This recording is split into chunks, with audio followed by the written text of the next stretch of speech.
Les micronutriments de l'immunité, épisode 5, focus sur la vitamine E. Dans cette vidéo, je vous explique les rôles de la vitamine E, où trouver la vitamine E dans votre alimentation et savoir si vous avez besoin de vous supplémenter ou pas en vitamine E. Alors, les rôles de la vitamine E, je dirais qu'il y a deux principaux rôles. Le premier va être de protéger les cellules immunitaires et le deuxième de stimuler la production des anticorps.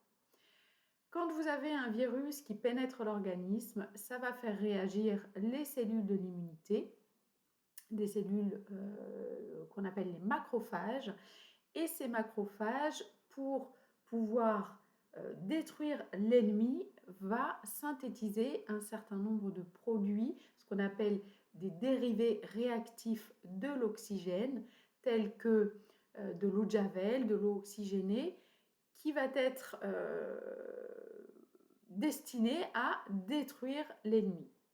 Mais en faisant ça, ces macrophages, ces usines chimiques qu'ils montent, ces petites usines peuvent être dangereuses pour le macrophage lui-même.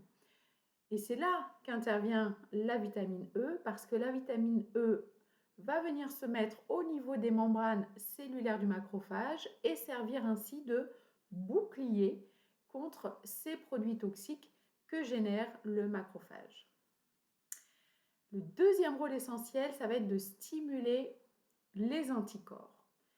C'est le principe de la vaccination. Par exemple, vous vous faites vacciner contre la grippe. C'est le cas notamment souvent des personnes âgées.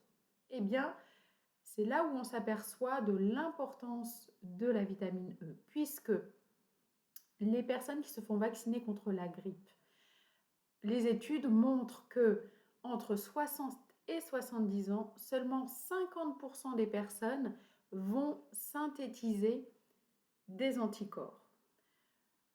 Au-delà de 70 ans, de 70 à 80 ans, ça va être seulement 31% des personnes qui se font vacciner qui vont synthétiser des anticorps. Et au-delà de 80 ans, c'est uniquement 11%. Pourquoi? Parce que cette vitamine E n'est pas assez apportée par l'alimentation.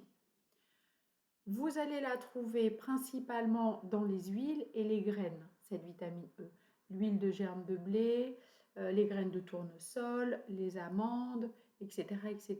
On en trouve un petit peu aussi dans les avocats, dans les sardines, dans les noix, dans l'huile d'olive, etc., etc. Mais c'est une vitamine qui n'est pas suffisamment apportée. On constate en général un apport entre 4 et 5 mg par jour, alors qu'il faudrait être autour de 10 mg par jour.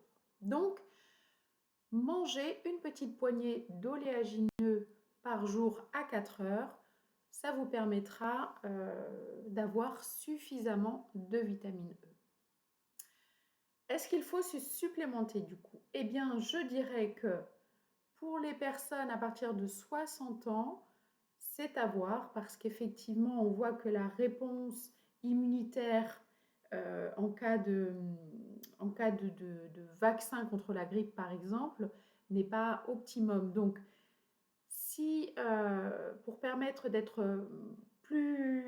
avoir un système immunitaire plus réactif et plus solide, si vous n'avez pas vos apports journaliers recommandés en vitamine E, oui, pourquoi pas vous supplémenter à partir de 60 ans. Dans ces cas-là, vous allez trouver des compléments alimentaires qui vont faire entre 15 et 20 mg de vitamine E, voire 30 mg. Donc ça, vous pouvez l'intégrer à votre alimentation, une gélule par jour. Et par contre, attention, précaution à prendre avec la supplémentation en vitamine E en cas de saignement. Par exemple, il faut vraiment éviter de prendre de la vitamine E.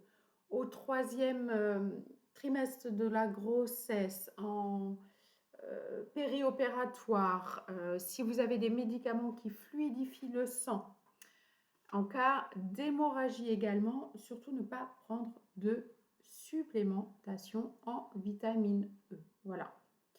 Donc attention en cas de risque de saignement, ne pas prendre de vitamine E. Voilà, j'espère que cette vidéo vous aura convaincu de manger une poignée d'oléagineux par jour à 4 heures pour booster vos apports en vitamine E. Je vous dis à très vite pour une prochaine vidéo.